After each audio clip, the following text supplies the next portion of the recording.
As ironic deaths go, being crushed to death by your own headstone is a pretty good one. Welcome to the Time Treadmill. I'm Ron, and these are my sweaty thoughts about Doctor Who.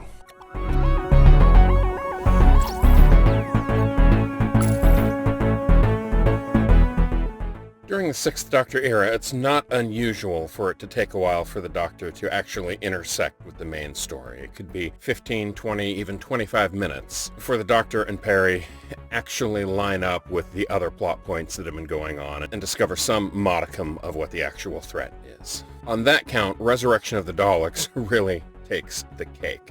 It's only a two-part story, the last two-part story of the entire classic era. And at the end of part one, the Doctor and Peri have yet to actually intersect with any of the characters or settings that have been taking place in the alternating scenes between them and the main plot. And on that count, it's noteworthy that not only is this the last two-parter of the classic era, this is the last story in which the location shoots are shot on film, while the interior scenes are shot on videotape.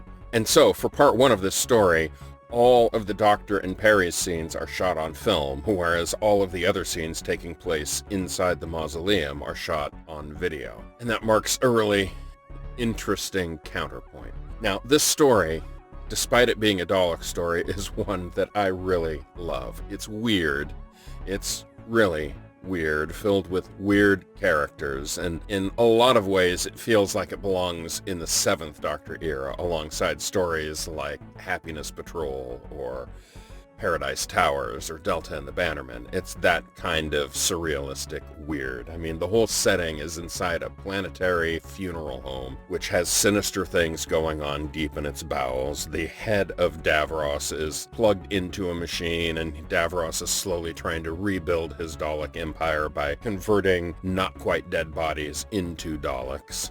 Many of the residents of this funeral home aren't actually dead. They're in deep suspended animation, put into cryogenic suspension when their health began to fail. And so they're still kind of alive and still kind of conscious. That being the case, there's a DJ who not only plays music, but gives a running commentary on things that are going on out in the world to keep the corpses informed, I guess. And the DJ is this weird American, hey guys, kind of character, and I adore him. He is just bizarre. And if you think it's weird to have a DJ in that situation, I'd point out that back in the day I used to work on the main Microsoft campus in Redmond. And at least back in the late 90s, when you called in to Microsoft and were put on hold, the hold music you got was not computerized. It was actually manned and operated by a DJ who was keeping track of all of the different wait queues of the different sort of support lines and whatever else you were waiting for. So you actually had curated music and a live person giving you commentary while you were waiting. So, you know, it's not that crazy of an idea. In terms of weird characters, there's also another duo that's clearly an homage to Don Quixote and his faithful sidekick, who were hired to go on a mission to destroy Davros.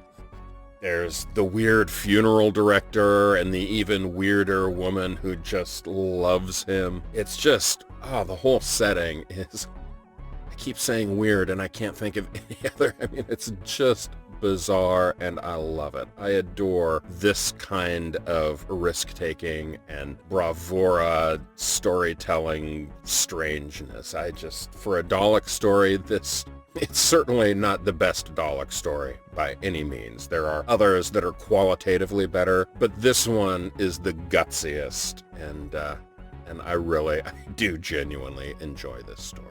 Now, I've got a couple other interesting things to talk about it, and I'm going to save those up for tomorrow. So until then, you have a lovely day, and I will see you tomorrow.